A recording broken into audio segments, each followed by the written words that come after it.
Hello, in this video I'm gonna show you how you can sell an item on the eBay app. All you need to do is go to the bottom right corner and tap on selling.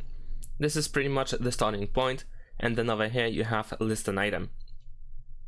Now over here you need to pretty much enter what you are about to sell, and once you enter your item or the name of the item, then you will have some suggestions which might seem to be more specific, and that's completely fine. You can, for instance, select any of these, or if you want to, you can still use the search and go further. Then you will see some suggestions and categories, which of course you need to select. Then you might see items that are similar to yours, but if there are none, then you can continue without match. Then you need to select your condition of the item, and then you can start adding your photos. You can change the title, the category, and so on and so forth. And once you fill everything in, simply follow the instructions that are being displayed in order to list your item on eBay. And that's it. Thanks for watching. Leave a like and subscribe to my channel, and see you in my next videos. Bye.